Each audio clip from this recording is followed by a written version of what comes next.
Welcome, dear listener. It is time to slow down, time to let your thoughts drift away. This narration will take you through unusual stories from the past, stories about the many strange things people once used as money. You do not need to hold on to every detail. Just let the words flow softly around you, like a gentle breeze through an open window. You may imagine pictures if you wish, or simply rest and let the calmness sink in. The history of money is long and surprising. Not always coins, not always notes. People used what they had and what they valued. Sometimes very strange things. And tonight, we will explore them, slowly, one by one. Now take a deep breath, feel your body resting, and let us begin with the first story. Section 1. Salt, the white gold of the ancient world.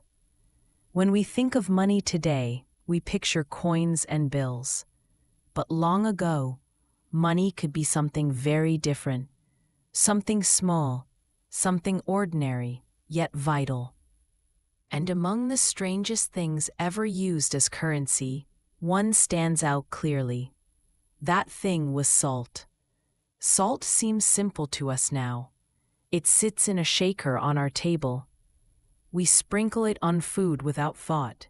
It is cheap, easy to buy, always within reach.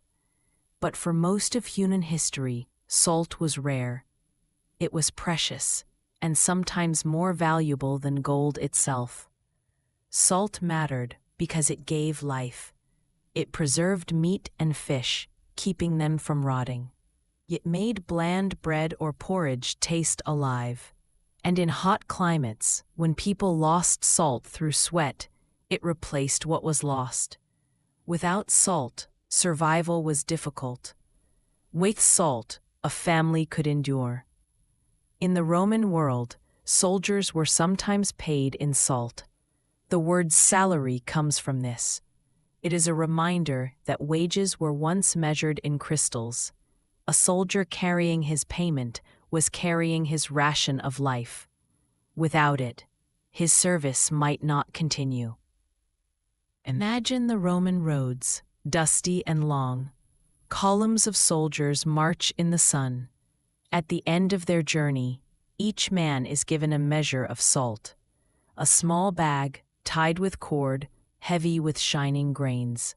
He tucks it away with care. This is his payment, his food, his strength. In Africa, too, salt was a treasure. Across the Sahara Desert, caravans carried great blocks of salt.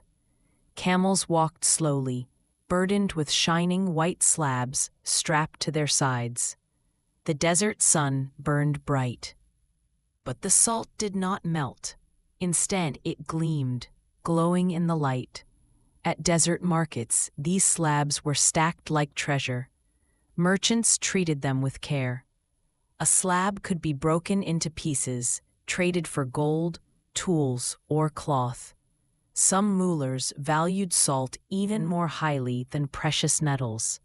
For gold was beautiful, yes, but salt kept the body alive. In medieval Ethiopia, salt cakes were shaped into flat, portable coins. Travelers could carry them, stack them, and trade them. The edges sometimes crumbled, leaving salt dust on the ground. But even a broken piece still had value. It could be eaten or exchanged. In China, salt was tightly controlled by rulers. Governments issued salt certificates, allowing merchants to buy and sell. It was one of the first examples of money backed by a resource. The paper meant nothing by itself, but behind it was the promise of salt. Think of a busy Chinese market, stalls selling cloth, tools, fruit, and grain. Amid the voices and movement, a merchant passes a slip of paper. On it is a mark of salt. This slip is as good as holding the crystals themselves. This is trust, This is trade. This is wealth. Salt also shaped wars. Control of salt mines meant power. Kings guarded salt roads with soldiers. Taxes were charged on every grain. Sometimes the fight for salt was as fierce as the fight for land. The smells of the salt trade were many. In coastal villages, fishermen packed their catch in layers of salt. The air smelled of brine, sharp and fresh. In inland markets, merchants opened their sacks. Salt dust filled the air, clean and dry. Children touched it with their fingers, then licked them, tasting the sea. For people then, salt was more than a seasoning. It was a symbol of stability, survival, and even friendship. To share salt at a meal meant trust. To give salt as a gift was to wish someone life. It was not just a flavor, but a bond. Imagine yourself walking through a medieval market. You hear the cries of sellers. You smell dried meat, herbs, and grain. And at the center, you see a merchant's stall, piled high with blocks of salt. They shine like pale stones, white against the dust of the street. Each block is worth more than silver coins. Today, we take salt for granted. It is scattered on icy roads.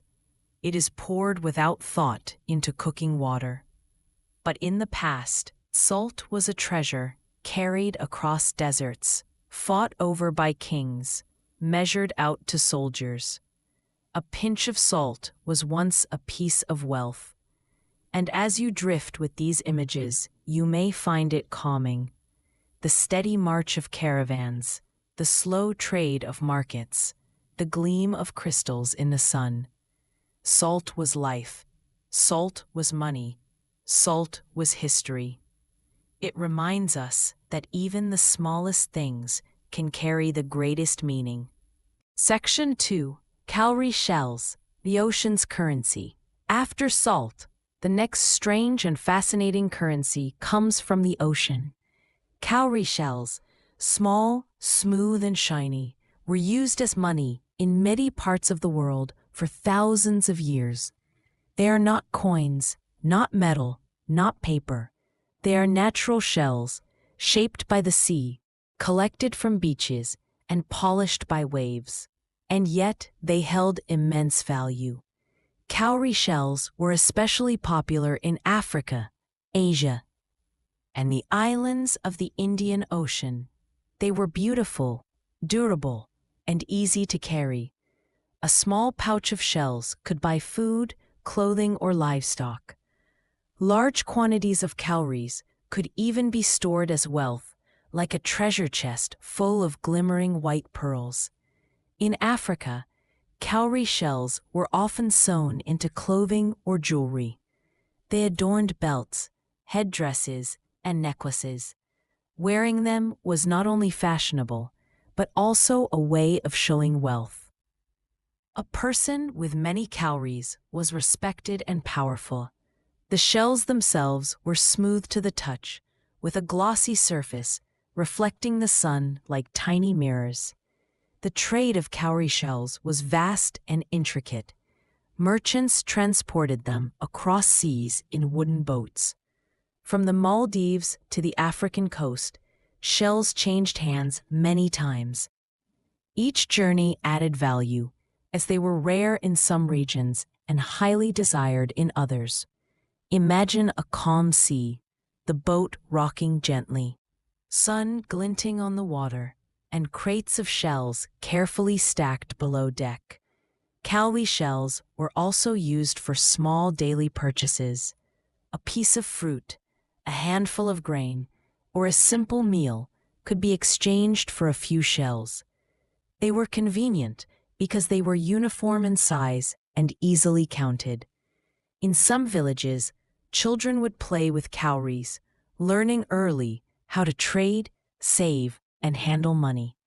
The shells connected daily life, commerce, and culture in a tactile, intimate way. Beyond trade, cowrie shells held spiritual and symbolic meaning. They were often used in rituals, divination, and ceremonies. In many African cultures, the shells were believed to carry protection or good fortune. Giving cowries as gifts was more than a transaction, it was a blessing. The shells held stories, memories, and cultural identity, all in their small, smooth curves. In parts of Asia, cowries were combined with beads or stringed together into ropes. A long rope could serve as a significant sum of money. Merchants carried them carefully, counting each shell before a transaction. The rhythmic clatter of shells being counted, sliding through hands, became part of the marketplace soundscape. It was soft, repetitive, and somehow calming, a gentle, reassuring pattern amid the bustle of trade. The Maldives played a central role in this history.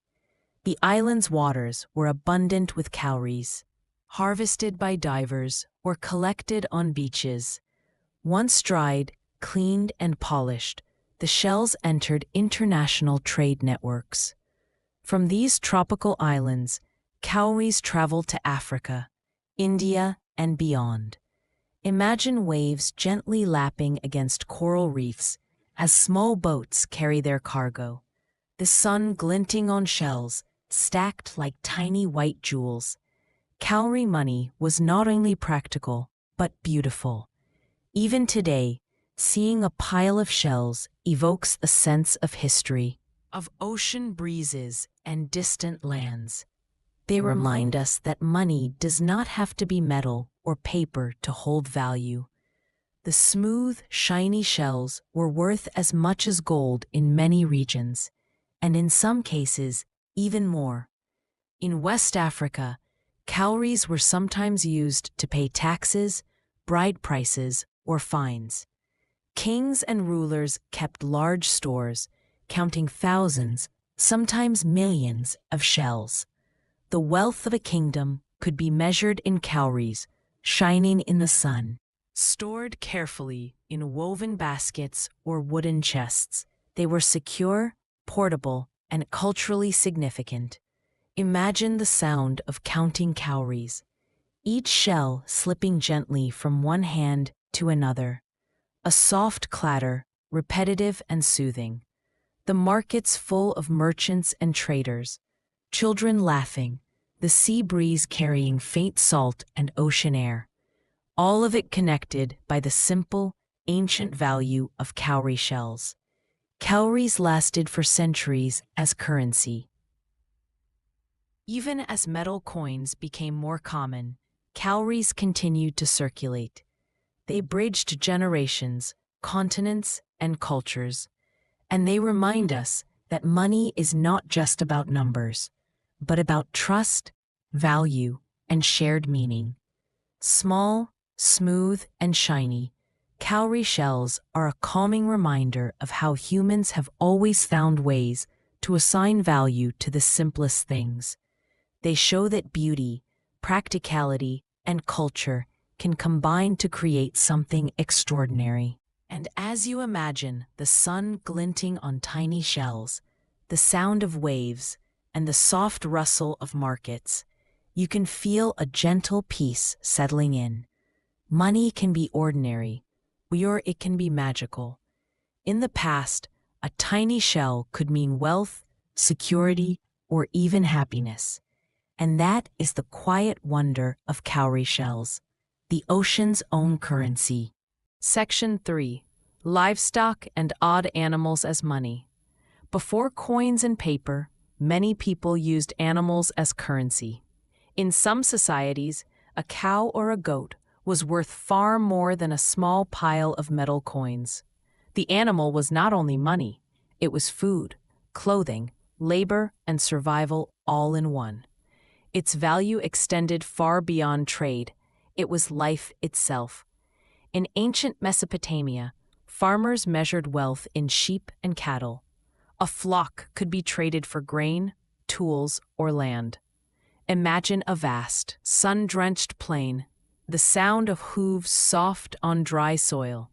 Sheep bleat quietly, while goats move gracefully, their small bells tinkling in the breeze.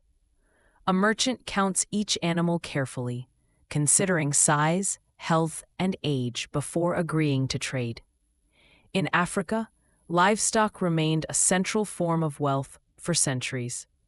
Cattle, in particular, symbolized prestige and social standing.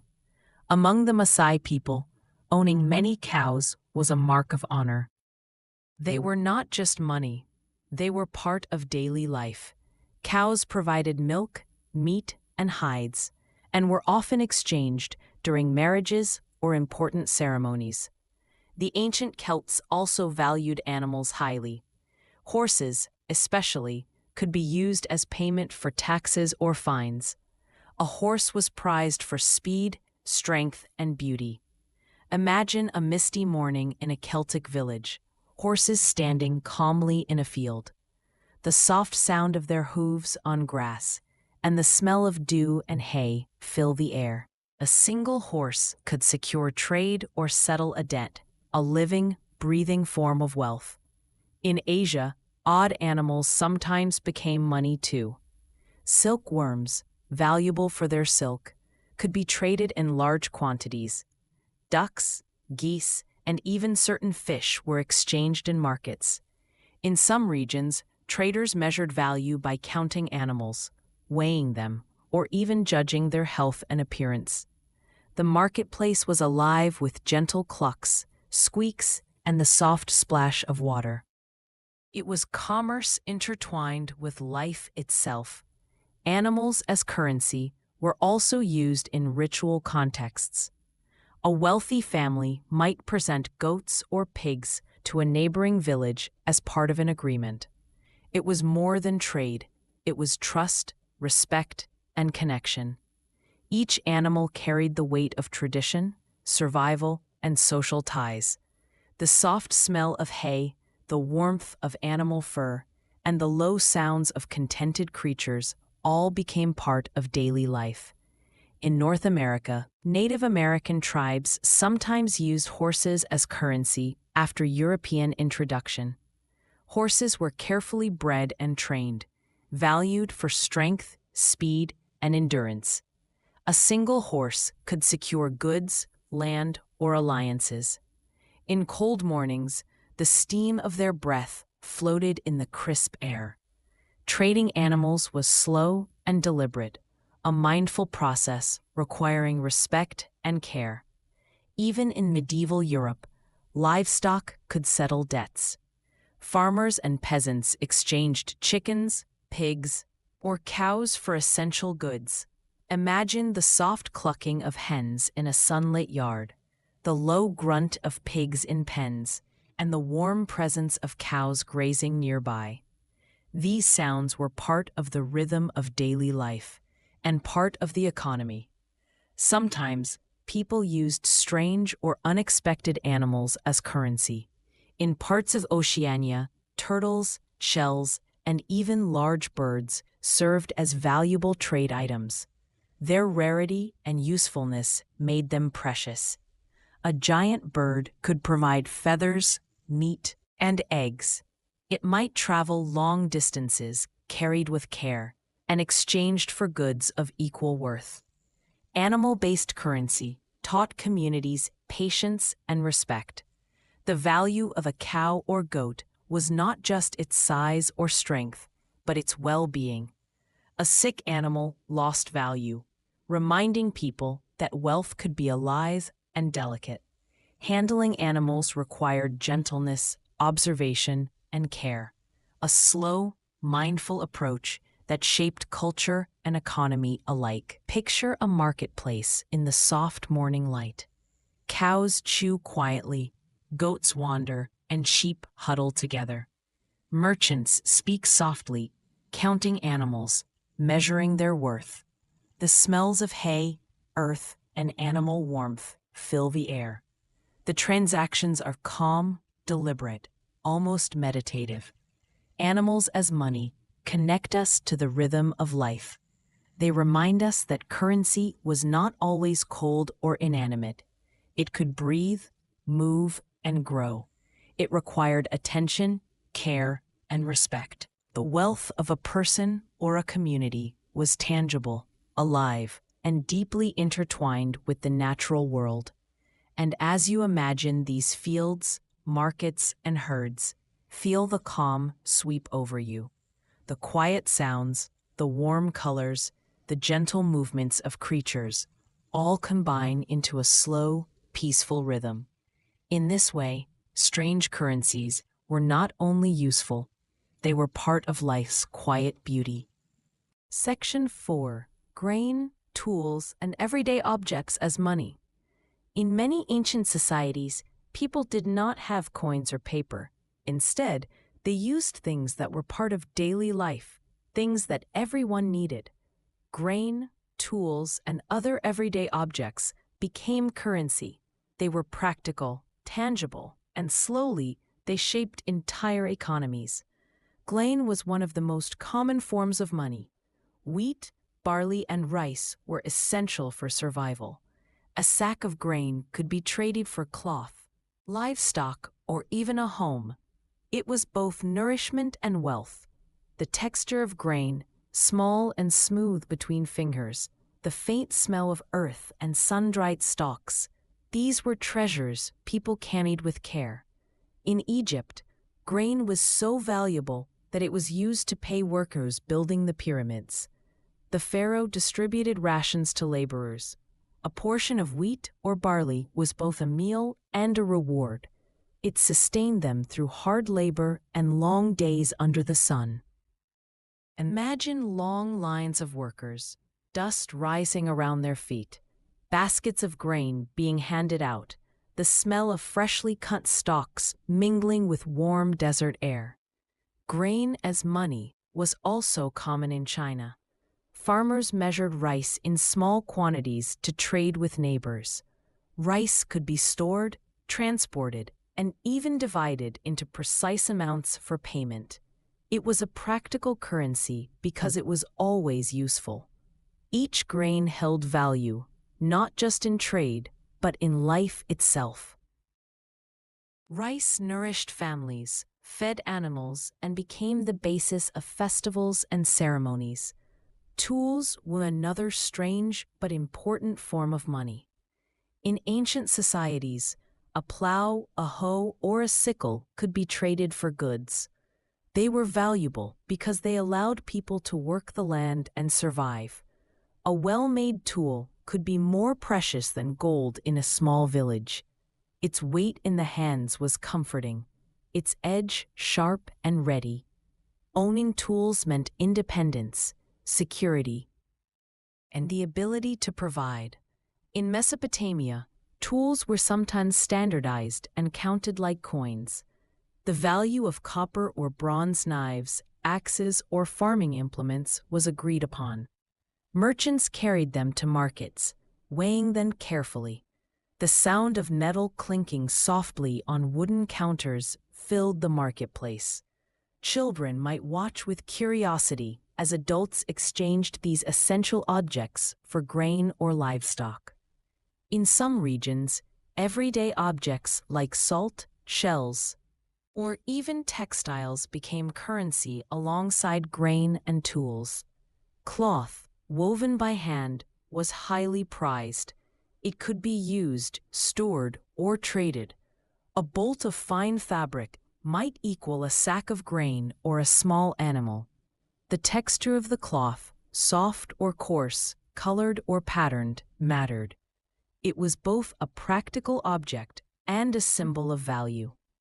Imagine a bustling ancient market.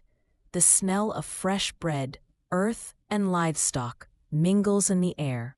Merchants display piles of grain, carefully measured in baskets. Nearby, a wooden table holds polished tools, axes, knives, and sickles. The sun glints off their surfaces. People speak quietly, counting and trading, watching each movement carefully. Grain as currency also influenced storage and infrastructure. Communities built granaries to store their wealth. Large clay jars or wooden bins were filled to the brim, safe from pests and moisture. The presence of these granaries shaped villages, towns, and cities. They were symbols of stability, abundance, and careful planning. In Europe, during the Middle Ages, grain and tools continued to act as money. Farmers paid taxes in wheat or rye. A single plow could represent months of labor. Bartering required negotiation, observation, and careful judgment. Even a small sack of grain could settle debts, buy livestock, or secure favors. The weight, smell, and feel of each object mattered deeply. Some societies used objects that seem strange today. Pieces of pottery, carved stones, or even wooden figurines were traded as money. Their value depended on scarcity, cultural importance, or utility.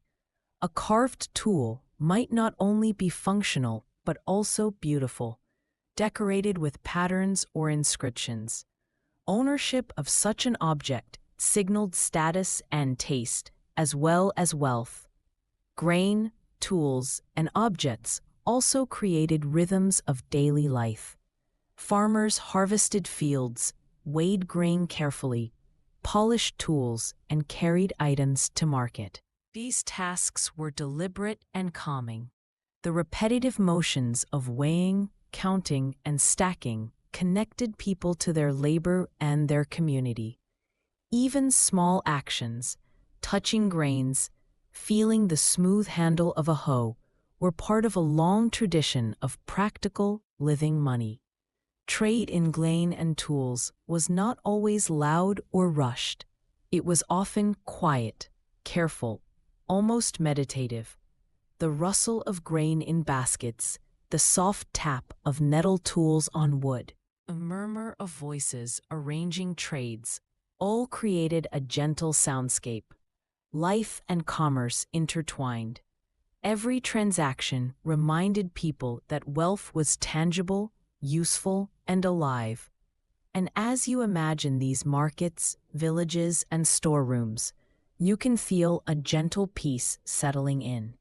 The small grains, the sturdy tools, the everyday objects, they carried not just value, but calm, continuity, and connection.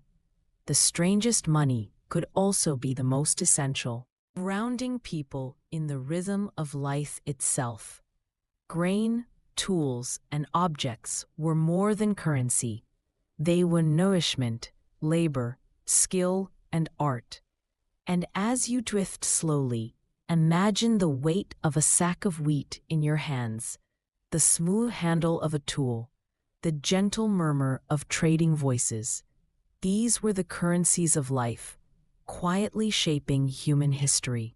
Section 5. Unusual metals and precious stones as money.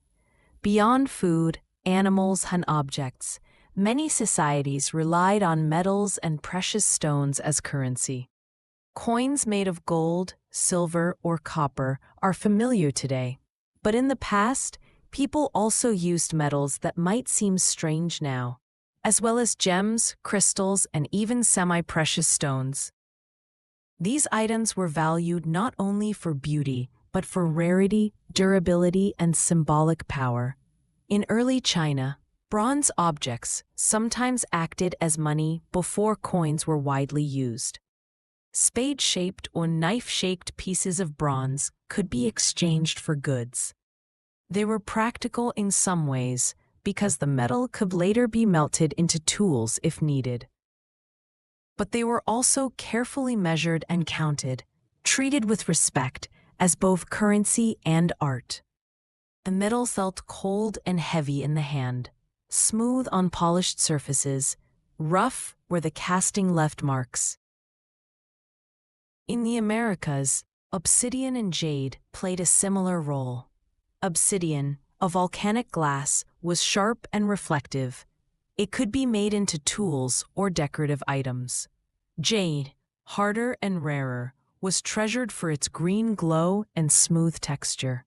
Traders valued these stones not only for their appearance, but for their scarcity and cultural meaning. In some communities, exchanging jade pieces was a sign of trust, alliance, or respect. Gold and silver were, of course, widely used, but sometimes in unusual forms. In Africa, gold dust or nuggets served as money. People would carry small containers of dust, measuring it carefully when trading. Even the weight mattered, and specialized scales were used. Holding a tiny pinch of gold in your hand felt like holding sunlight itself. Similarly, in Europe, silver bars or ingots were sometimes cut into pieces to act as money. The value was determined by weight, purity, and craftsmanship. Imagine a quiet medieval hall. The soft clink of silver pieces as they are counted and measured, a worn fire reflecting off polished surfaces. The process was careful, deliberate, and almost ritualistic. Gemstones were another unusual form of currency. Rubies, emeralds, and diamonds were rare and highly desired. In some Asian and African societies, gems could be exchanged for land, livestock, or services. The colors, deep red, vivid green, sparkling white, were mesmerizing. A single stone could represent months of labor or a family's wealth. Even iron had its place as currency in some regions. In early Africa and Europe, iron rods or tools were used as money. Iron was essential for survival, for farming, building, and protection. Carrying iron as currency was practical, as the metal could later be fashioned into useful implements. It was also heavy, grounding, and tangible, connecting people to labor and life. In some Pacific islands, unusual metals like taro-shaped shells or hammered copper discs were used. Their forms were artistic, symbolic, and culturally significant. Carrying such currency required care, as their beauty added value. The metallic sheen, the engraved patterns, the cool weight, all made them more than money. They were treasured objects. The use of metals and stones as currency often shaped trade networks.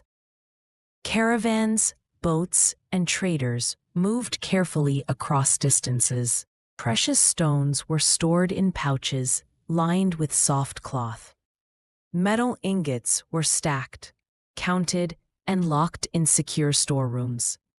The air smelled faintly of metal, dust, and oil from polishing. A quiet, calm scent of careful commerce. Unlike grain or animals, metals and stones did not perish. They could be stored for long periods without decay. A single nugget of gold or a carved jade piece could survive centuries. This permanence added to their value. It also allowed for accumulation of wealth across generations. Coins eventually became standardized, but before that, the forms of money were diverse and inventive. People understood that value could be held in objects with beauty, rarity, and usefulness.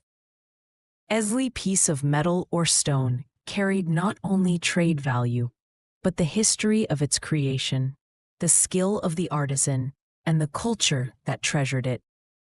Picture a quiet market or trading hall in the early morning. The sun glints off metal bars.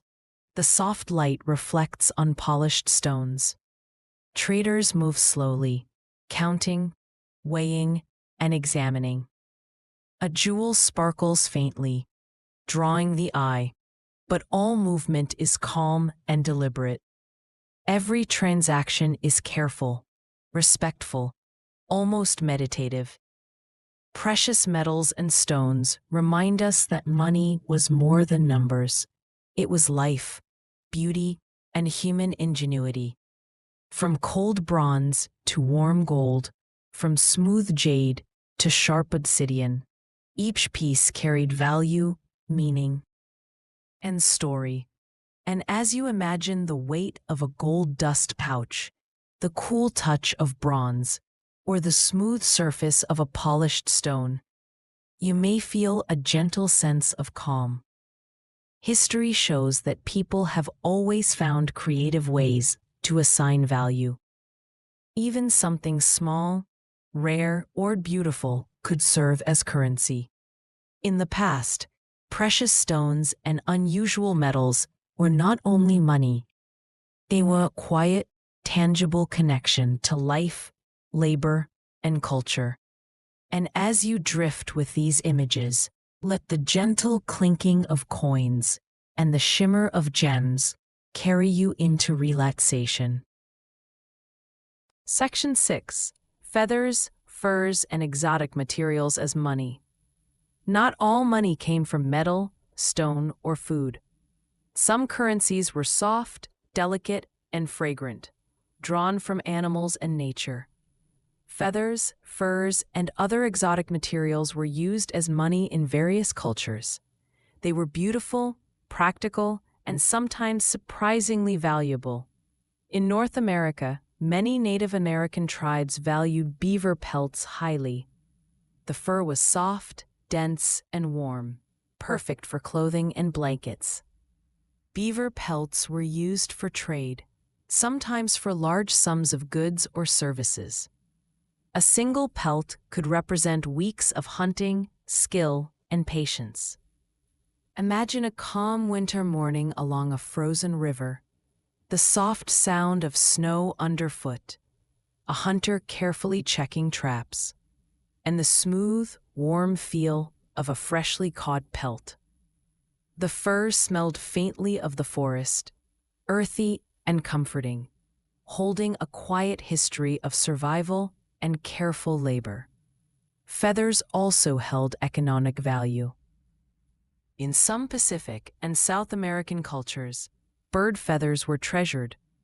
Brightly colored feathers, long and delicate, were sewn into garments, headdresses, or ceremonial objects. They were not just decorative, they were symbols of wealth and status.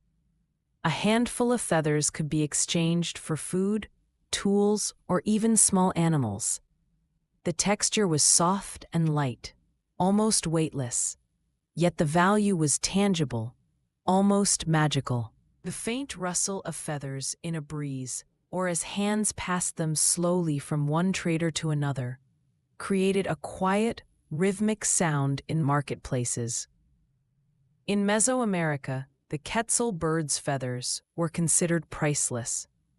Traders traveled carefully, carrying bundles of feathers wrapped in soft cloth. These feathers were bright green, shimmering in sunlight, smooth to the touch. They were used in ceremonies, worn by rulers, and sometimes traded over great distances. Imagine a quiet forest at dawn, sunlight filtering through leaves, the faint rustle of feathers in a gentle breeze, and the soft chatter of people arranging trades. Every feather was precious, representing skill, culture, and the rhythm of life itself. Furs were widely used in Europe and Asia. Fox, rabbit, marten, and mink furs could act as currency in villages and towns.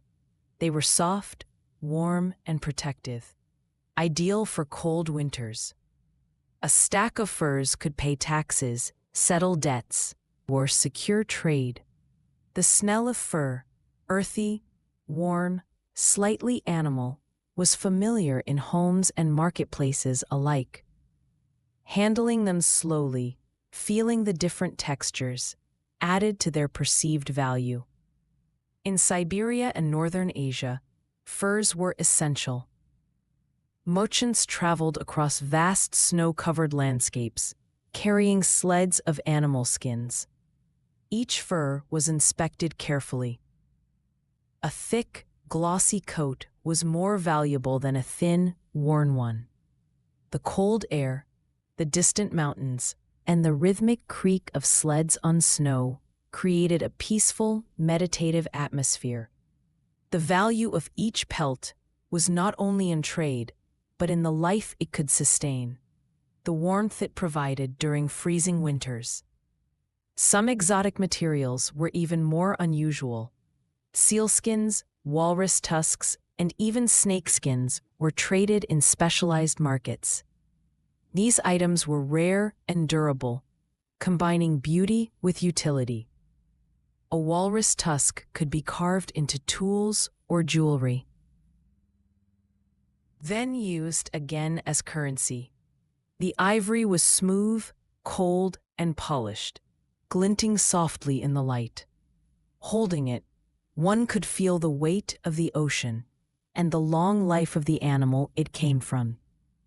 In Polynesia, rare shells and coral fragments were treated like money. Certain shells were used to decorate clothing or sacred objects.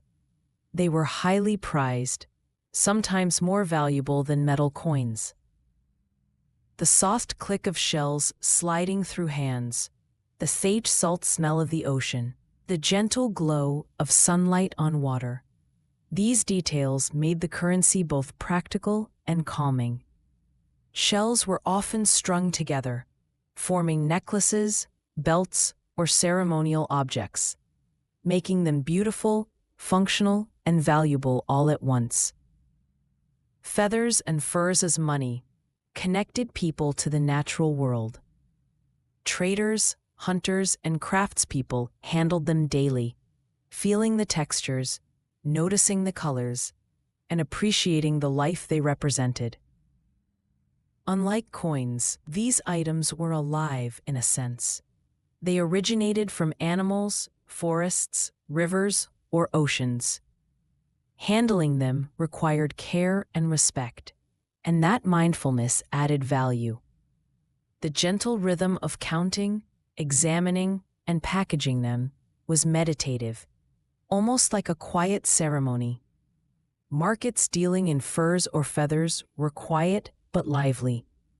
The soft murmur of voices, the gentle rustle of fur, the brush of feathers, and the distant call of birds created a soothing soundscape. Merchants weighed items carefully, examined textures, and discussed trades slowly, deliberately. It was a calm, human rhythm, tied to survival, beauty, and culture. Even the preparation of these materials, cleaning, stretching, or softening fur, carefully selecting feathers, added to the process, making each transaction thoughtful and patient. Feathers and furs also carried stories. A pelt might commemorate a successful hunt. A feather might be a gift from a ruler or a token of respect. These forms of currency reminded people that value was not only about numbers, but about experience, memory, and connection.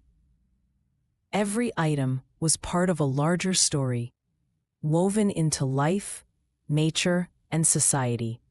It was wealth that carried meaning, tradition, and quiet beauty. Even today, imagining the textures, smells, and colors of these materials can be soothing. The softness of a fur, the lightness of a feather, the coolness of a tusk, all create a gentle, sensory world. They remind us that money can be practical, beautiful, and alive all at once. And as you picture a quiet market at dawn, the warmth of furs, the shimmer of feathers, and the calm exchange of exotic materials, you may feel a gentle sense of peace. The world was alive, currency was alive, and every trade carried both value and quiet wonder. Feathers, furs, and exotic materials were more than objects, they were currency, culture, and connection. They remind us that wealth can be tactile, sensory, and full of life. And as you rest, imagine the soft textures, the muted colors, and the gentle rhythms of trade, letting calm settle in. Section 7. Shells, teeth, and rare bones as currency. In many ancient cultures, people did not rely solely on metal or food for money. Sometimes they used items from the natural world that were rare, durable, or beautiful. Shells, teeth, and bones were among the strangest but most practical forms of currency. They were lightweight, portable, and often carried symbolic meaning beyond simple value. Shells were one of the earliest forms of money in human history. In parts of Africa, Asia, and the Pacific, cowrie shells were prized. Their smooth, shiny surfaces and small size made them easy to carry and trade. They were sometimes strung into necklaces or belts, combining practicality with beauty. The gentle clicking of shells as they passed from hand to hand created a soft, rhythmic sound in markets. Their pale colors, sometimes speckled or glossy, added to their allure, making them desirable and calming to handle. Cowrie shells were not just decorative, they were functional. They could be used in small denominations, allowing precise trades for food, tools, or clothing. A bundle of shells might represent a goat, a sack of grain, or a piece of cloth. Traders and families handled them carefully, counting slowly, stacking them neatly, and sometimes polishing them for longevity. The smoothness of each shell, the faint smell of the sea, and the gentle weight in the hand made these transactions almost meditative. In North America, teeth were sometimes used as currency. Bear teeth, wolf teeth, and shark teeth could be exchanged for goods or used in ceremonies. A single tooth might carry value because it was rare, sharp, or symbolically powerful. Imagine a quiet riverbank at dawn, the water moving softly over stones, a hunter examining a polished tooth, feeling its smooth edges and weight, and knowing it could be traded for food or shelter. The teeth were often strung together into necklaces or belts, creating both wealth and ornamentation. In Polynesia and the Pacific Islands, shark teeth and whale bones were treasured. They could be crafted into tools, weapons, or jewelry, and were sometimes exchanged as currency for land, labor, or exotic goods. The faint smell of the ocean clung to these items, and the touch of smooth, hard bone conveyed both power and delicacy. A trader holding a polished shark tooth could feel its cold surface, its subtle ridges, and its history, connecting him to the sea and to generations of hunters before him. In Africa, ivory and rare bones were highly prized. Elephant tusks were carved into decorative objects, small bars, or ceremonial pieces. They were sometimes exchanged for large quantities of food, livestock, or even labor. The ivory was cool, smooth, and glimmered in sunlight, carrying a weight of value and tradition. The process of polishing and preparing ivory for trade was slow and careful, requiring skill and patience, making the exchange of ivory almost ceremonial in nature. Shells, teeth, and bones were also used to mark social status. Owning rare items could signify wealth, rank, or connection to spiritual forces. In some societies, a necklace of shells or a belt of teeth was worn during festivals or ceremonies. Every piece carried meaning beyond its monetary value. The sight of these items, or even the gentle brushing of a finger over their surface, reminded people of heritage, culture, and community. Markets that dealt in these natural currencies were calm but attentive spaces. Traders measured shells carefully, examined teeth for wear or shake, and polished bones before exchange. The soft clinking of shells, the faint tapping of bones, and the quiet murmur of bargaining created a peaceful, immersive soundscape. Unlike coins, These items were tactile and organic. Each one had a unique shape, texture, and color, making each transaction slightly different, slightly special. In some regions, shells and bones were used alongside metal coins, complementing them rather than replacing them. This allowed societies to trade both everyday goods and luxury items with ease. A cowrie shell could buy small items, while a carved whalebone might secure an entire herd of livestock. The combination of practicality and rarity made these currencies versatile and treasured. Handling shells, teeth, and bones as money also connected people to their environment. Traders, hunters, and artisans interacted with rivers, forests, and oceans daily to obtain these materials. The exchange of such items reminded people of their dependence on nature, the rhythm of seasons, and the labor of life. It was wealth grounded in the world around them, tangible and alive. Even today, imagining these items can create a sense of calm. The gentle weight of a tooth, the smooth surface of a shell, the polished curve of bone, each invites touch and focus. The soft, rhythmic sounds of handling them, clicking, brushing, stacking, are almost meditative. These forms of currency were not only practical, but sensory and emotional, connecting people across generations. Shells, teeth, and bones were more than money. They were connection, culture, and life, serving as both currency and symbol.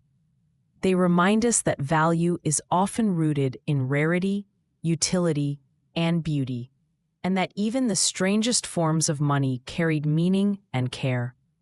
As you imagine a quiet marketplace, the soft sun warming your hands, the gentle texture of shells, the subtle scent of earth and sea, you may feel a sense of peaceful continuity. Every transaction was deliberate, careful, and mindful.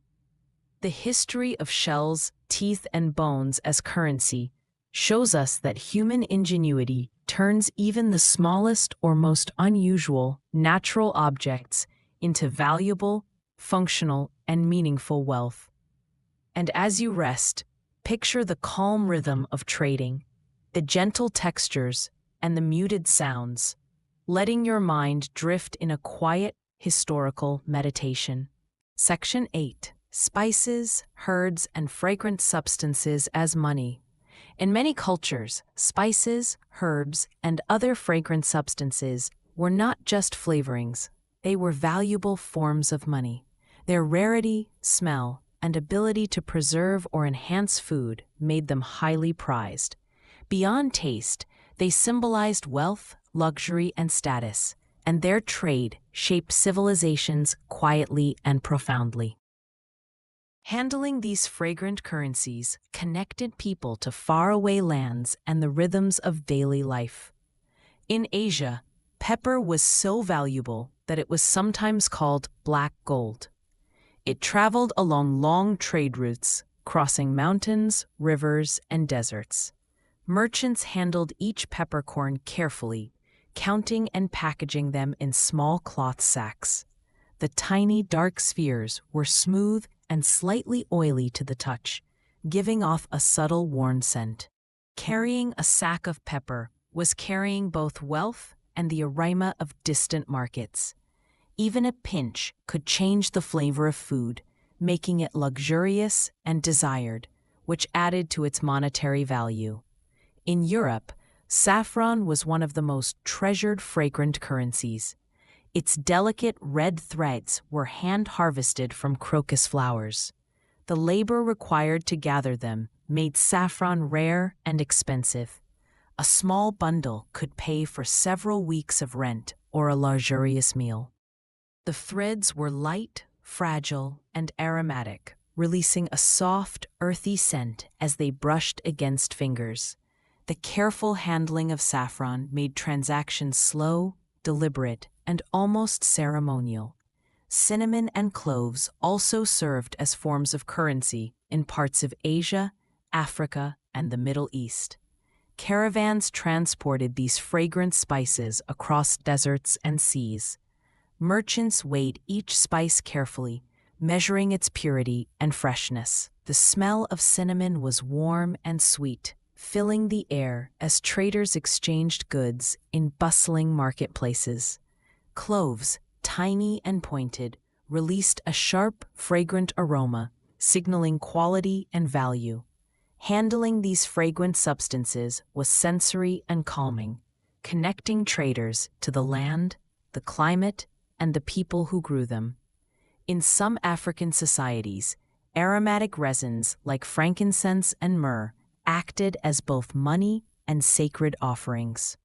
These resins were gathered from trees, dried, and shaped into small pieces. The smell was rich, warm, and slightly sweet, lingering in the hands and air around traders. A small bundle could be traded for livestock, grains, or cloth. Frankincense and myrrh were also used in rituals, so their exchange was intertwined with spirituality and culture. Herbs, too, could function as currency. Dried mint, rosemary, and thyme were occasionally traded for goods in local markets. Their fragrances were pleasant and calming, filling the air with a soft green scent. Bundles were tied carefully with string, sometimes stacked in small crates or baskets. The weight of the bundles was light, but their aromatic power made them valuable. Each exchange involved careful inspection, smelling and touching, adding a sensory, almost meditative rhythm to trade. Spices and fragrant substances also influenced clothing, cosmetics, and medicine. In many cultures, traders valued them for their preservative properties, their use in perfumes, or their calming effects. A merchant might carry a mix of pepper, cinnamon, and dried flowers to trade in a single day, each item measured and counted with care. The scents mingled softly, creating a gentle, almost magical atmosphere in the marketplace. The trade of spices and fragrant materials often created quiet networks of trust. Merchants and buyers relied on careful handling and honest measurement. A single miscount or damaged bundle could disrupt relationships. Thus, exchanges were slow, deliberate, and patient. The process itself was calming, emphasizing mindfulness, attention to detail, and the sensory beauty of the materials being traded. In ancient Egypt and the Middle East, incense and aromatic oils were sometimes considered currency. These substances were traded over long distances, carried in small containers lined with soft cloth. The oils smelled warm and sweet, sometimes with hints of floral or resinous notes. A single vial could be exchanged for luxury items, food, or protection services. Handling these oils required care, as even a small spill represented lost wealth. Markets trading in spices and herbs were serene and sensory-rich spaces. The soft rustle of cloth bags, the gentle clink of small scales, and the subtle release of aroma filled the air. Merchants moved slowly, counting, measuring, and packaging. Each trade was tactile, fragrant, and deliberate, combining practicality with beauty. Even the faint touch of a spice between fingers was grounding, connecting traders to centuries of human culture and culinary artistry.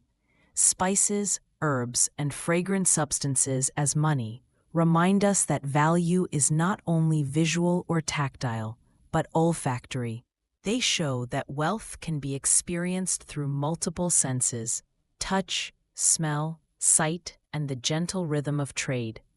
Every pinch of saffron, every small bundle of cinnamon, every vial of fragrant oil carried history, culture, and human care. Even today, imagining the scent, texture, and gentle handling of these materials can evoke calm and fascination. the warm smell of dried spices, the soft rustle of herb bundles, the smooth glass of an oil vial. They are a quiet, sensory bridge to history. They remind us that money in the past was alive, aromatic, and intimately connected to the human experience. Spices, herbs, and fragrant materials were not just currency, they were beauty, culture, and sensory experience. They remind us that wealth can take many forms, and that even the strangest kinds of money carried meaning, care, and calm. As you imagine a gentle morning market, with the soft light, the aroma of spices, and the careful movements of traders, you may feel a sense of relaxation and connection to the world of the past. Section 9. Textile and fabric as currency. In many ancient societies, textiles and fabrics were more than clothing. They were valuable forms of money. The labor required to produce cloth, the rarity of certain fibers, and the skill needed to weave or dye them made fabrics prized items for trade. From soft silks to coarse wools, textiles could be exchanged for food, tools, livestock, or luxury items. Handling fabrics in trade was a tactile, sensory experience, often slow and deliberate, creating a quiet rhythm in marketplaces. In ancient Egypt, linen was a cornerstone of both life and commerce. Linen was made from flax, harvested carefully, then spun into thread and woven into cloth. The process was long and labor-intensive, making finished linen highly valuable. Bundles of linen could pay taxes, settle debts, or serve as gifts to royalty. Imagine the soft touch of well-spun linen, the faint earthy scent of flax, and the gentle rustle of folded cloth in a trader's hands. Each transaction was deliberate, almost ceremonial, reflecting the importance of the material and the patience required to create it. In medieval Europe, wool served as a form of currency in towns and villages. Merchants would weigh and inspect sheared fleece, assessing its thickness, softness, and cleanliness. A bale of wool might secure a week's supply of food, or a small tool for a craftsman. The texture of wool, slightly coarse but warm, and its faint lanolin-rich scent were familiar and comforting. Merchants moved carefully, stacking bales in orderly piles, gently pressing to ensure evenness, and slowly calculating exchanges. The handling of wool as money connected people to both the land and the animals that provided it, creating a tangible link between daily life and economy. In Asia, silk was one of the most prized forms of fabric currency. Silk threads were delicate, lustrous, and rare, spun from silkworms and carefully woven into cloth. Silk trade shaped entire empires, connecting distant lands through the famous Silk Road. Merchants transported bundles of silk carefully, protecting it from moisture, dirt, and abrasion. The cloth shimmered in sunlight, soft to the touch, and emitted a subtle, comforting warmth. Even a small piece of silk could be exchanged for luxury goods, land, or services, making it one of the most potent currencies in history. Dyeing fabrics added further value. Colors like deep indigo, crimson, and golden yellow were often rare and expensive to produce. Red cloth dyed with kermes or madder, or purple silk from tiny Mediterranean mollusks, was worth more than ordinary fabric. The deep, rich hues were both visually striking and symbolically significant. Handling these fabrics was a sensory experience. The smoothness of silk, the warmth of wool, the subtle scent of natural dyes. Each piece carried layers of value, craftsmanship, and culture. In Africa, kente cloth and other hand-woven textiles were used as forms of currency and status. Traders exchanged colorful patterns for livestock, food, or ceremonial gifts. The patterns and textures held meaning, representing family, lineage, or social rank. The cloth was soft, intricate, and vibrant, inviting touch and admiration. Markets trading these textiles were quiet yet lively, filled with the soft rustle of fabric, the careful stacking of cloth, and the murmurs of negotiation. Handling textiles in trade was tactile, deliberate, and almost meditative. Fabrics also served as portable wealth. Unlike coins or bulky items, cloth could be rolled, folded, or stacked, making it easy to transport long distances. A trader could carry a small bundle and travel between villages, towns, or even kingdoms, exchanging cloth for goods along the way. The weight, texture, and scent of fabrics gave a tangible sense of value, unlike abstract coins. Every bundle of cloth was also a bundle of labor, creativity, and culture, holding the touch of weavers, dyers, and artisans. In some societies, embroidered textiles or fabrics with special patterns were especially valuable. Intricate stitching added labor and artistry, increasing both monetary and aesthetic worth. Traders often handled these pieces with extreme care, feeling each stitch and admiring the craftsmanship. The gentle rustle of embroidered cloth, the soft glow of threads catching sunlight, and the faint aroma of natural dyes created a peaceful, sensory-rich environment. Textiles as currency connected people to every stage of production, from raising animals for wool, growing flax for linen, tending silkworms for silk, to gathering natural dyes. Each step required time, patience, and care. The finished product carried all of that history. When fabric changed hands, it was not just a financial transaction. It was a transfer of labor, skill, and culture. This mindfulness made textile trade both practical and calming, linking people to each other and to the natural world. Even today, imagining the soft folds of silk, the gentle warmth of wool, or the crisp coolness of linen can create a sense of tranquility. The tactile experience, combined with historical context, allows us to feel the deliberate, thoughtful rhythm of ancient commerce. Traders moved slowly, counted carefully, and valued each piece, creating a quiet, patient world full of texture, color, and soft sound. Textiles and fabrics as money remind us that wealth is not only measured in coins or precious metals. It can be tactile, aromatic, colorful, and meaningful. Every thread, weave, and fold carried history, culture, and value, making each exchange both practical and rich in human connection. As you imagine a quiet morning market, with soft bundles of cloth, gentle sunlight, and the muted, soothing colors of dyed fabric, you may feel a gentle sense of calm.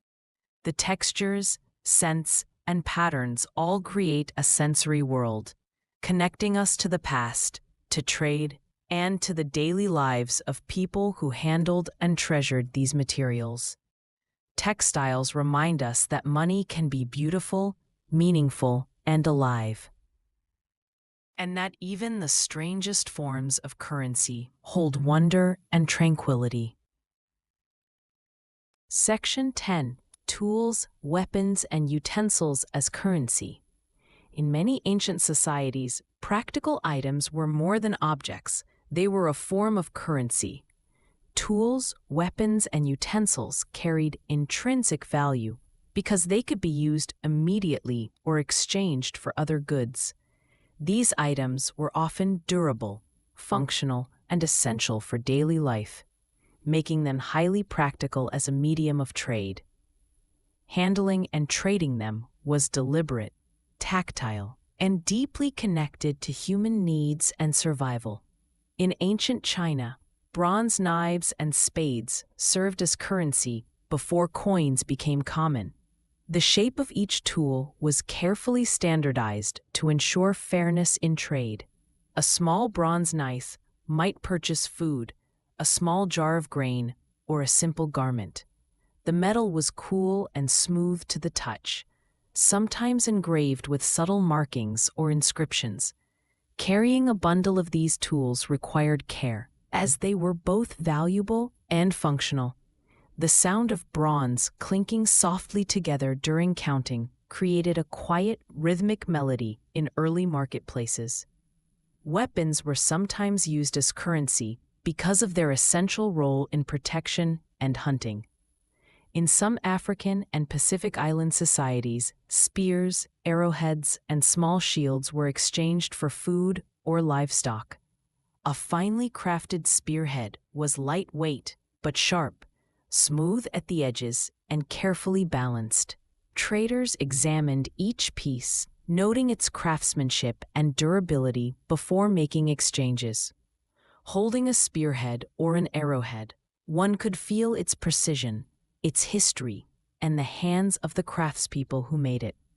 The process of exchanging weapons was slow and careful, almost ceremonial, with a focus on fairness and trust. In Europe, iron tools such as axes, sickles, and knives were highly valued in local trade. Farmers and artisans used them in daily work. So a tool held both monetary and practical significance. A newly forged sickle could secure food for a family or be traded for textiles or furs. The iron felt cold and smooth, sometimes slightly rough from hammering, with a faint, metallic smell. The weight of a tool conveyed its worth, and careful inspection was essential before any transaction. Each trade was tactile, deliberate, and mindful, creating a gentle rhythm in marketplaces and workshops. In ancient Egypt, copper or bronze utensils such as small pots, ladles, and knives were also used in trade.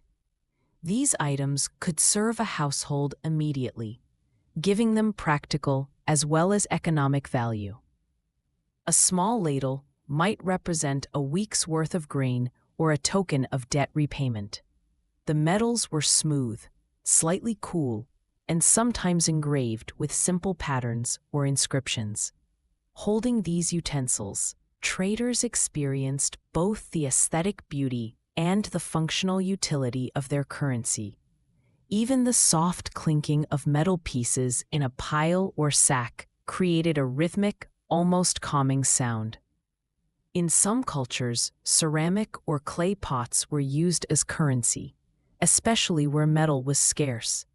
They could store food, water, or grains, making them valuable and useful. The clay was smooth, sometimes decorated with patterns, and the faint earthy smell reminded people of the soil and life around them. Exchanging a pot involved careful handling, measuring its contents, and slow counting, making the process deliberate and mindful. The act of trade was not rushed. It was an interaction grounded in patience and care. Tools and weapons also connected people to craftsmanship and skill. A well-made axe, spear, or pot reflected hours of labor, expertise, and knowledge of materials. Trading such items meant valuing not just the object itself, but the effort and skill invested in it. This awareness created a quiet, respectful atmosphere in markets and trading posts. The gentle rustle of carrying bags, the soft metallic clink, and the subtle scent of metal or clay made the space immersive and calm. In some regions, utensils made from ivory, bone, or horn were exchanged as currency. They were lightweight, smooth, and often intricately carved. A finely carved spoon or small knife could be traded for larger goods or stored as portable wealth. Handling these items slowly, feeling their texture and weight, created a sense of mindfulness, connecting traders with the craft and culture behind each piece. Even in places where coins were in use, practical items retained value as barter currency. They could be traded directly without needing conversion, and their utility made them universally accepted. A farmer might exchange a plow blade for a bag of grain, or a cook might trade a bronze pot for spices. Each transaction emphasized the connection between work, daily life, and the economy. Markets filled with tools, utensils, and weapons were quietly lively. The rhythmic clinking of metal, the soft tapping of ceramic, and the gentle rustle of bags and bundles created a calming soundscape. Traders moved slowly, inspecting, counting, and arranging items carefully. Each trade required attention and patience, emphasizing the value of mindfulness in human exchange. Tools, weapons, and utensils as currency remind us that value is often practical and functional. Unlike coins, these items carried immediate use, sensory qualities, and connection to labor and craft. They were tactile, durable, and meaningful, linking people to survival, skill, and culture. Even today, imagining the feel of a smooth bronze knife, the weight of an iron sickle, or the gentle curve of a ceramic pot can create a sense of calm.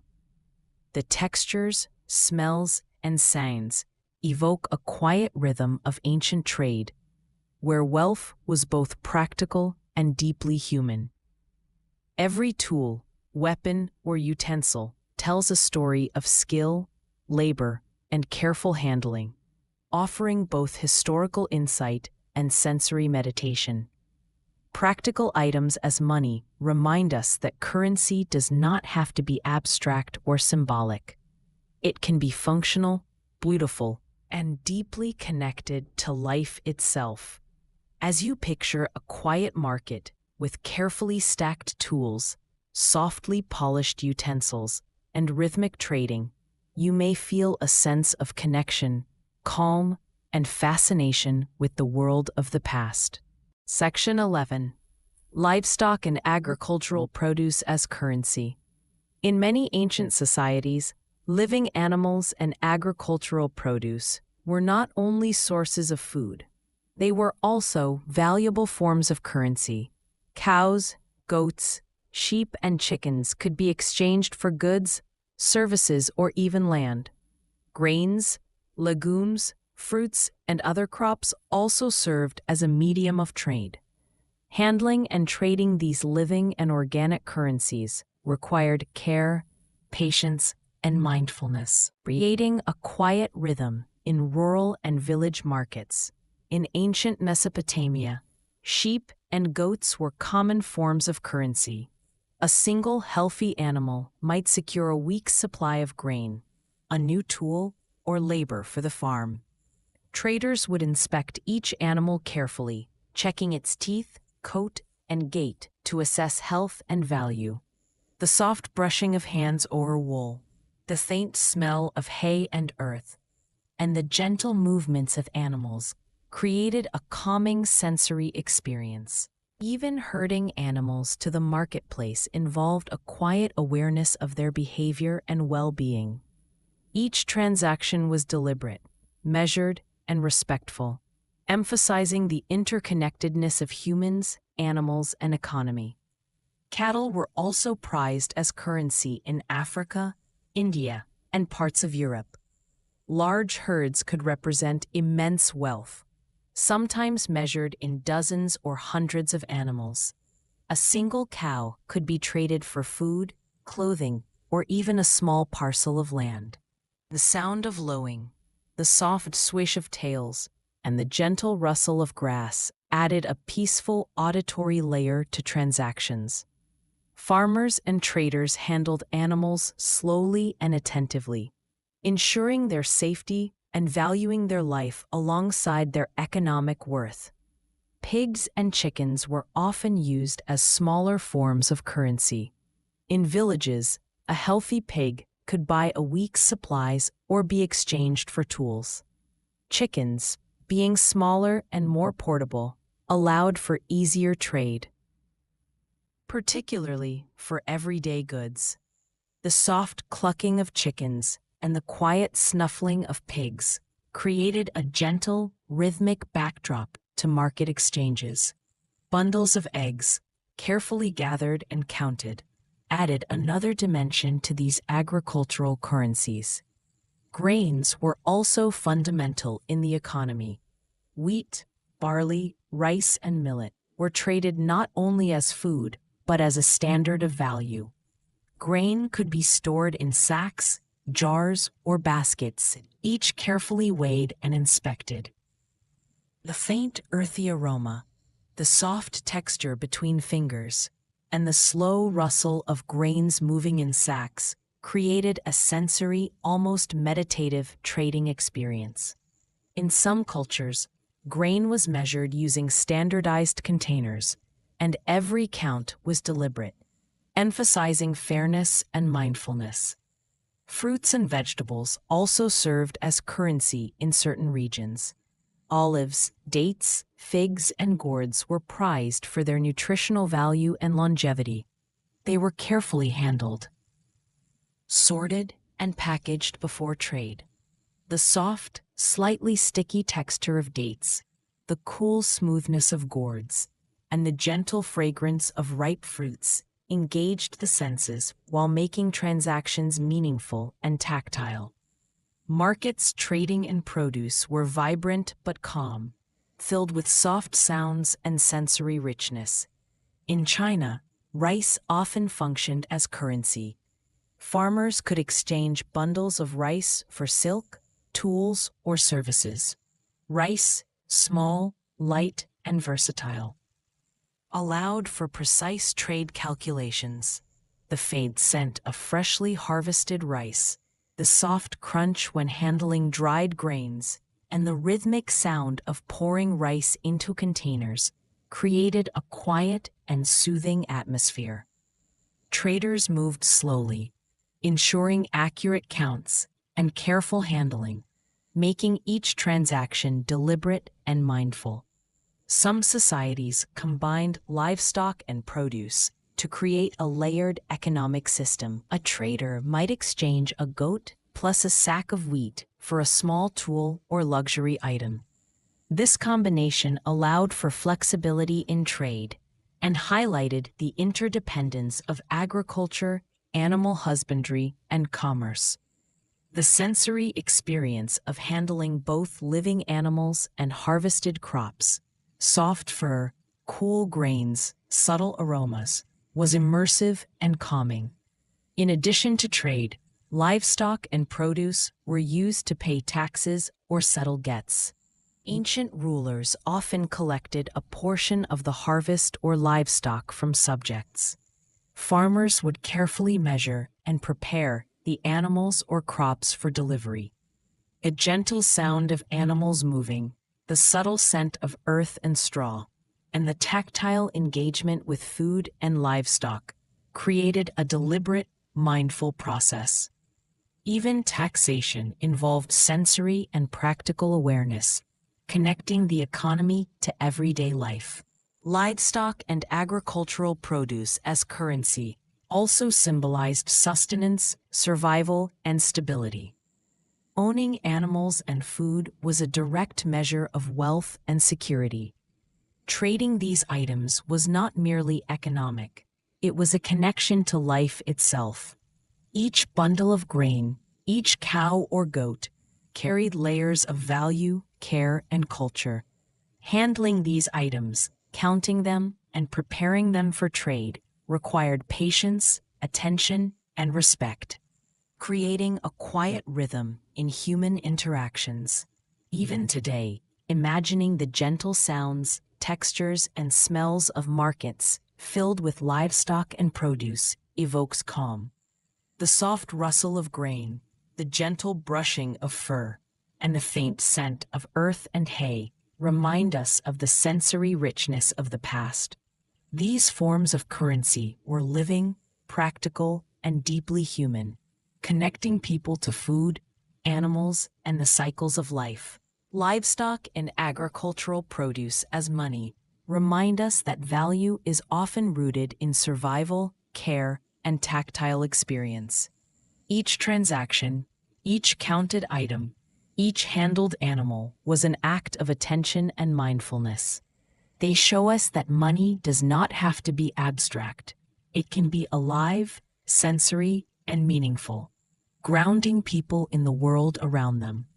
As you imagine a quiet rural market, soft sunlight illuminating the stalls, the gentle movements of animals, and the rich aroma of grains and fruits, you may feel a sense of calm, connection, and fascination with the human past.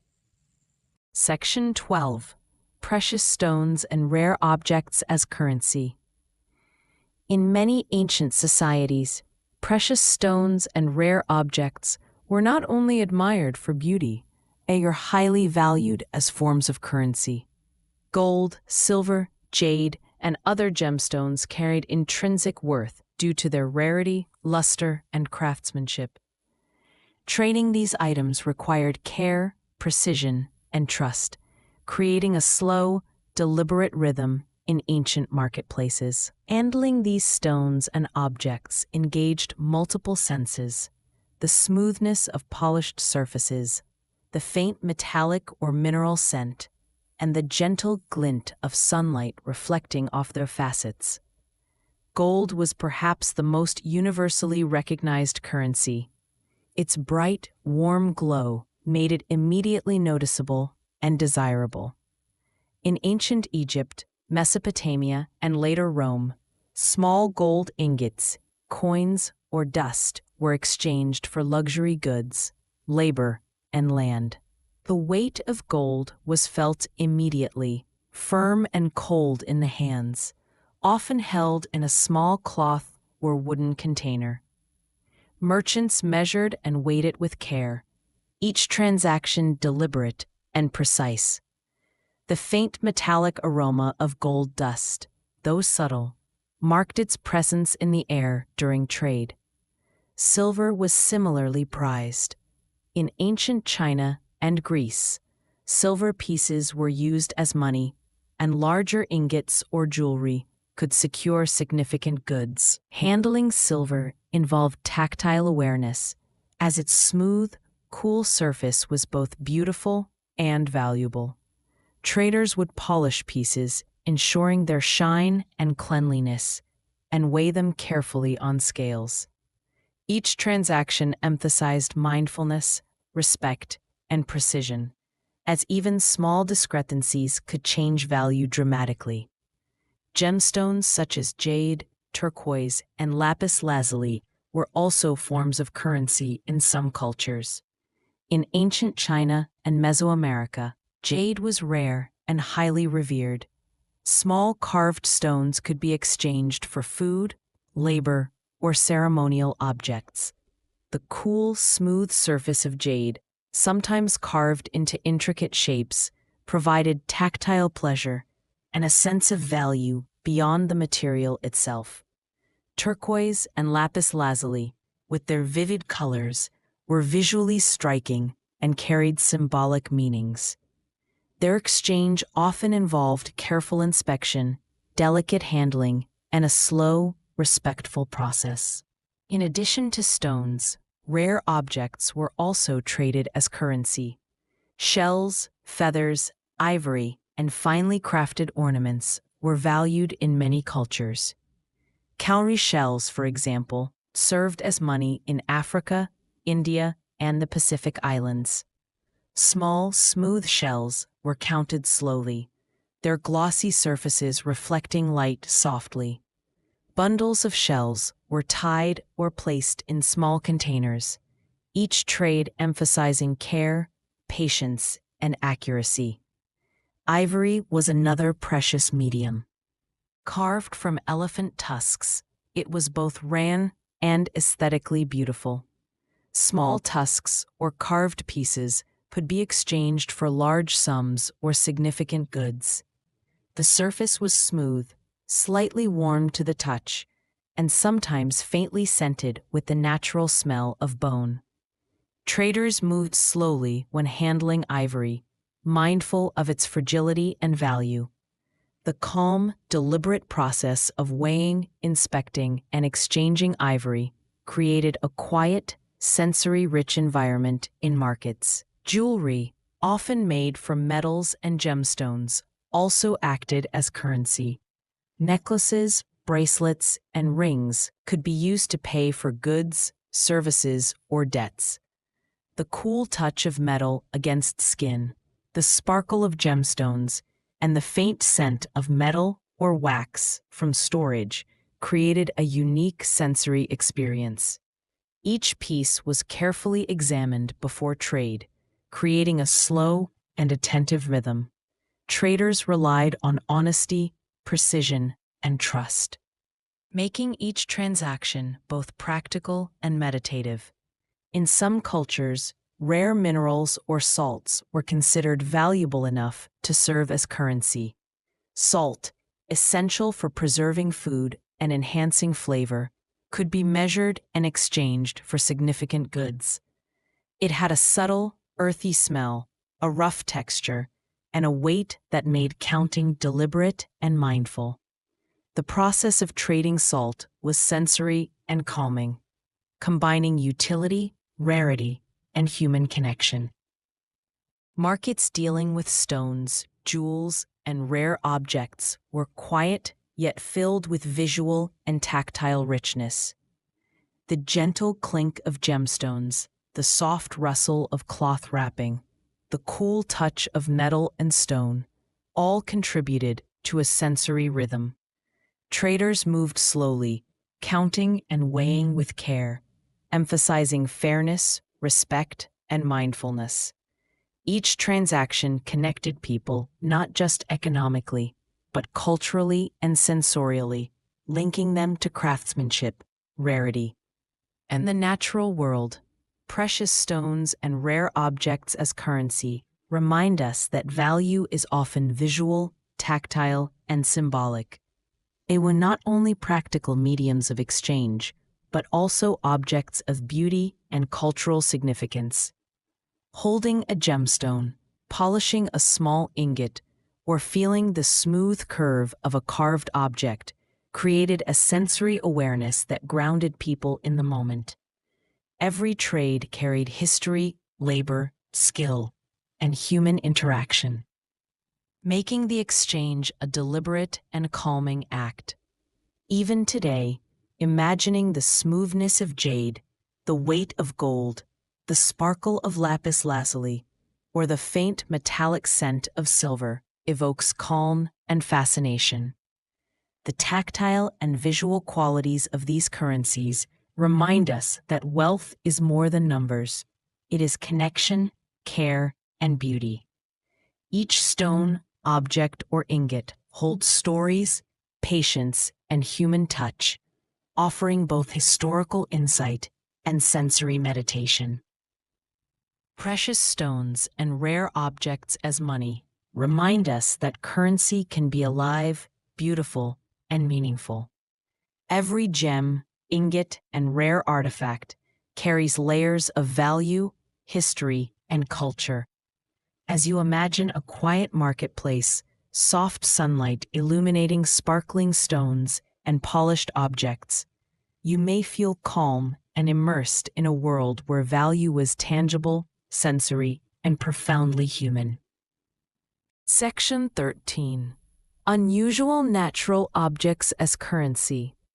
In many ancient societies, natural objects that were unusual, rare, or difficult to obtain often served as currency.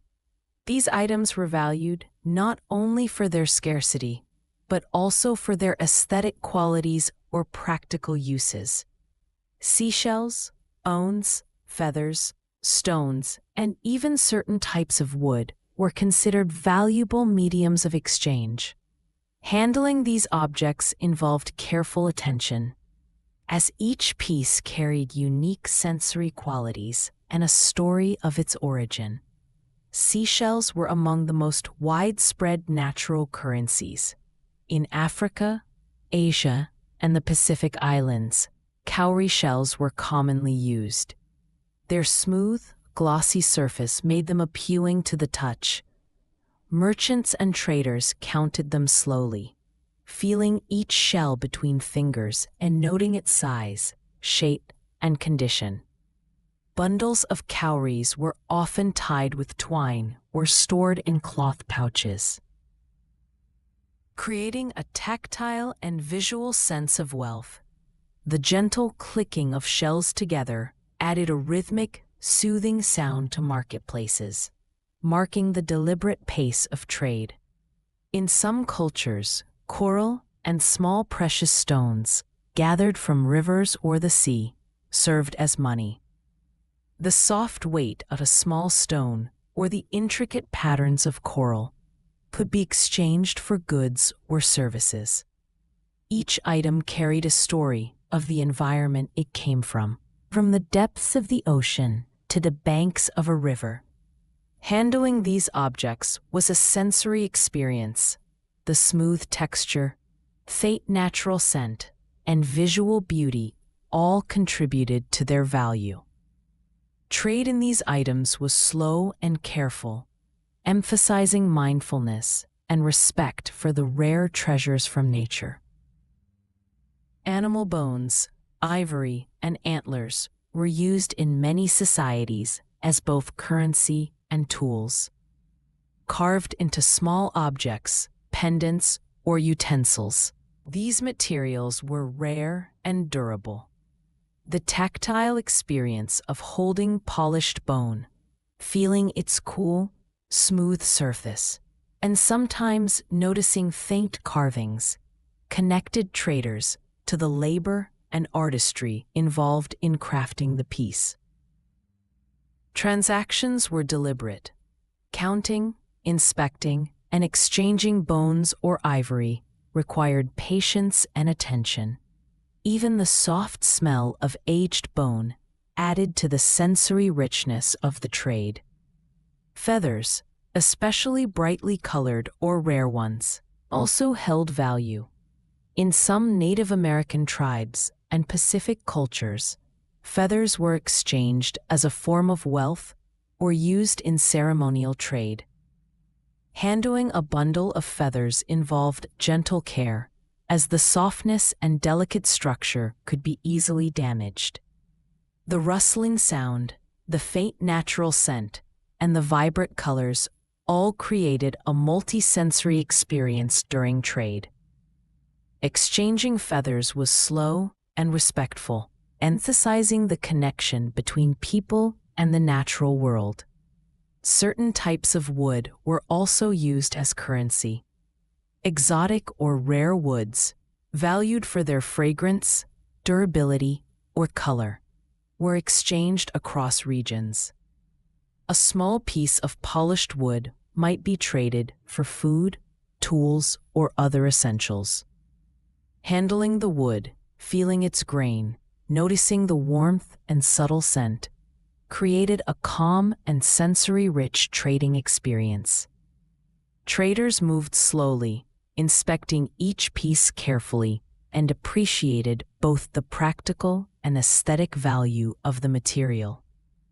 In some regions, seeds and nuts were considered valuable enough to serve as currency. Cacao beans in Mesoamerica were not only food but also a medium of exchange. Each bean was small, smooth, and fragrant, making counting and handling a sensory experience. Bundles of seeds or beans were carefully measured, sorted, and exchanged, creating a slow and deliberate rhythm in markets. The faint aroma of cacao or other seeds added a gentle sensory layer to trade. Unusual natural objects were often chosen as currency because they were portable, recognizable, and durable. A bundle of shells, a carved bone, or a fragrant piece of wood could be carried easily over long distances. Unlike bulky items, These objects allowed traders to transport value efficiently.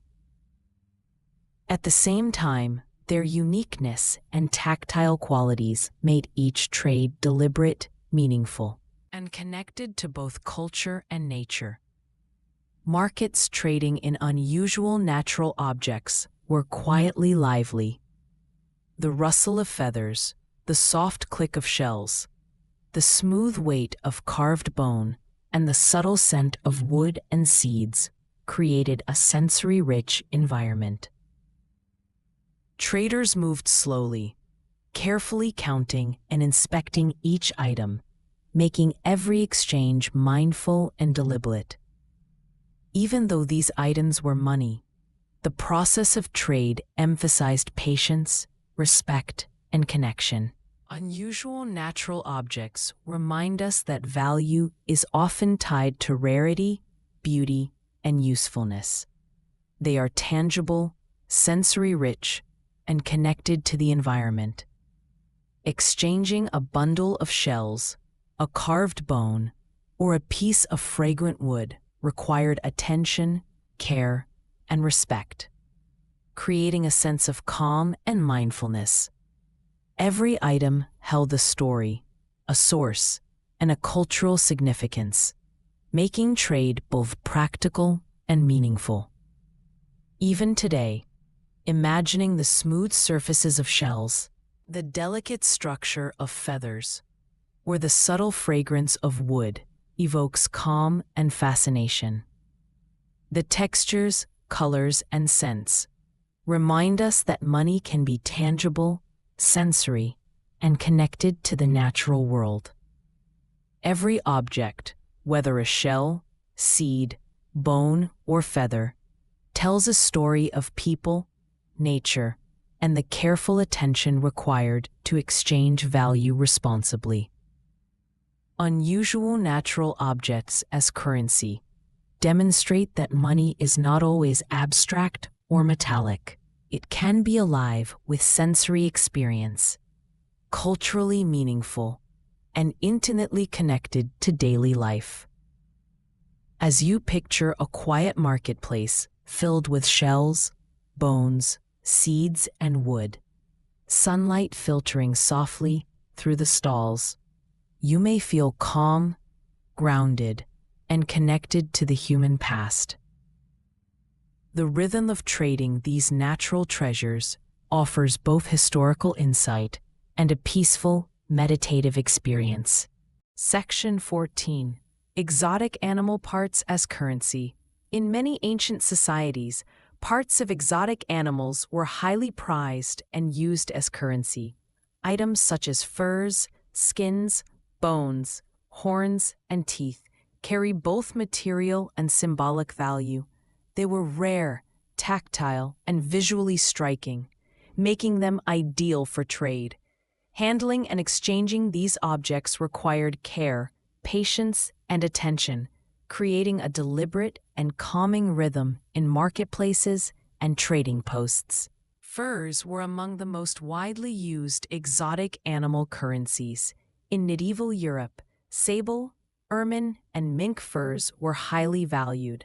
A single pelt could purchase a large quantity of food, tools, or even secure entry into noble circles. The softness, warmth, and subtle scent of fur created a sensory experience for traders. Merchants would stroke the pelt, feeling its density and quality, evaluating color, texture, and length. Even counting and stacking furs involved a slow, careful process, emphasizing mindfulness and respect. In Siberia and parts of Asia, fox, wolf, and lynx pelts were used similarly. These furs were prized not only for warmth, but also for their rarity and the effort required to hunt or trap the animals. Trading these pelts involved careful inspection of the quality of the fur, ensuring that no damage or decay was present. The sound of soft fur brushing against hands and the faint, earthy scent of the hide created a calm, immersive experience, Exchanging pelts was deliberate, with both buyer and seller attentive to fairness and accuracy. Bones and teeth from exotic animals also served as currency in some cultures. Carved ivory, tiger teeth, and large animal bones were exchanged for valuable goods. Each piece required careful handling, as these materials were often fragile and rare. The cool, smooth surface of ivory, the weight of a polished bone, and the subtle texture of a tooth offered tactile richness. Traders would inspect each piece slowly, appreciating craftsmanship, origin, and symbolic value. The soft sound of placing bones or teeth on a counter added to the rhythm of trade. Horn and antler were another form of exotic currency. In parts of Africa and Europe, rhino horn, deer antlers, and other rare horns were highly sought after. These items were carved, polished, or left natural, depending on their intended use. Handling the curved, dense material, feeling its cool weight and smooth surface, created a quiet, mindful experience. Horn and antler could be exchanged for tools, food, or ceremonial objects, linking material value to both function and beauty. In some regions, feathers from rare birds were used as money. Peacock, eagle, and exotic tropical feathers carried high aesthetic value. Traders carefully handled these feathers, noting color, size, and condition. The softness, vibrant hues, and gentle rustling sound of feathers created a sensory-rich environment. Bundles were tied or stored in boxes, and transactions involved careful counting and inspection, emphasizing precision and respect. In Polynesia, tapa cloth and ornaments made from animal parts were exchanged for valuable goods.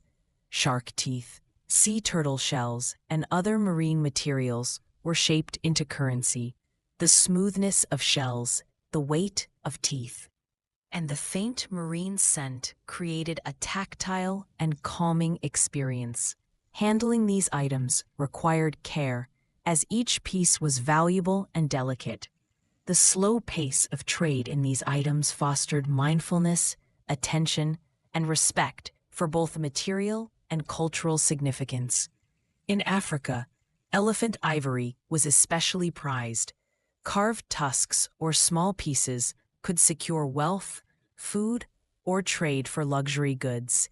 The ivory was polished to a smooth, slightly warm surface, often with intricate carvings. Each exchange was deliberate, with traders appreciating craftsmanship, rarity, and the value of the animal itself. Even the faint, natural scent of ivory added a subtle sensory dimension to the transaction. Animal parts often symbolized power, prestige, or ceremonial importance, in addition to economic value. Owning a tiger tooth, a rare feather, or a sable pelt communicated status and sophistication. The visual and tactile qualities of these items were as important as their practical worth. The calm, deliberate process of handling, inspecting, and exchanging these items created a meditative rhythm in ancient marketplaces. Even today, imagining the soft touch of fur, the smooth curve of ivory, the vibrant color of feathers, or the cool weight of antler evokes calm and fascination. The textures, scents, and colors remind us that money can be sensory, meaningful, and deeply connected to human culture. Each exotic animal part tells a story of the environment it came from, the labor and skill of its preparation, and the human care involved in its exchange. Exotic animal parts, as currency, highlight that value can be tied to rarity, beauty, and symbolism. Unlike abstract coins, these items were tangible, sensory, and culturally significant. Every trade required patience, attention, and respect. linking people to the natural world and to each other. As you picture a quiet marketplace with carefully displayed furs, feathers, ivory, and antler, you may feel a sense of calm, connection, and fascination with the world of the past. The rhythm of trading these precious and unusual items offers both historical insight and a peaceful, meditative experience. Section 15. Rare metals and artifacts as currency. In many ancient societies, rare metals and crafted artifacts were highly valued as currency. Gold, silver, copper, and bronze were common, while more exotic metals like electrum or tin could also serve as money. These items carried intrinsic value, durability, and aesthetic appeal, making them practical yet mesmerizing mediums of trade. Handling these metals and objects involved careful attention, creating a slow, deliberate rhythm in markets and trading posts. The cool weight in one's hand, the subtle gleam under sunlight, and the faint metallic scent all contributed to a sensory-rich experience. Gold has always been a universal symbol of wealth. In ancient Egypt, Rome, and Mesopotamia, gold coins and ingots were exchanged for food, land, luxury items, and labor. Each coin was carefully examined, weighed, and sometimes polished before trade. The tactile sensation of a smooth gold surface, the soft metallic glint in the light, and the delicate sound of coins touching one another created a calming rhythm. Every trade required trust, precision, and respect, emphasizing the careful human interaction behind wealth. Silver was also widely used across civilizations. In Greece, Persia, and China, silver coins and bars represented both currency and status. Handling silver was an intentional experience. Traders felt the cool, smooth surface, observed the subtle shine, and counted pieces with measured care. Silver's value often fluctuated, so every transaction involved attentiveness and mindfulness. Even the faint metallic scent of silver dust or polished surfaces added a sensory layer to commerce. Copper and bronze were more common metals used for smaller exchanges. In ancient Rome and Mesopotamia, these metals served as everyday coins for food, small tools, and domestic trade. The heavier feel in hand, the faint metallic smell, and the slightly rough texture of worn coins made every exchange tangible. Counting and exchanging these coins involved focus, creating a slow and reflective pace in daily markets. While not as luxurious as gold or silver, copper and bronze were practical, reliable, and integral to everyday life. Rare alloys such as electrum, a naturally occurring mix of gold and silver, were prized for both aesthetic and monetary value. Used in early coinage in Lydia and other regions, electrum coins were shiny, durable, and slightly mysterious in appearance. Holding an electrum coin involved noticing its subtle coloration, weight, and smoothness. Every transaction was deliberate, with careful inspection and consideration of rarity. The faint glint under sunlight or torchlight added a meditative quality to the trade, blending sensory pleasure with practical exchange. Artifacts themselves, crafted with skill and care, also acted as currency, ornate jewelry. Engraved metal objects, ceremonial implements, and small sculptures could be exchanged for goods or services. The artistry of these objects made them valuable beyond their metal content. Handling a finely engraved amulet or miniature sculpture involved tactile exploration, feeling smooth curves, tiny grooves, and polished surfaces. The gentle weight and visual intricacy added a sense of calm and fascination to every transaction. In some cultures, tools and functional artifacts made from rare metals also serve this currency. Bronze axes, copper knives, or iron chisels were not only useful, but also a form of wealth. The cool, sturdy feel of a metal tool in hand, the faint scent of polished bronze, and the sound of metal against wood or stone all contributed to a tactile and auditory experience in trade. These exchanges were practical yet deliberate, emphasizing the connection between functionality, value, and human care.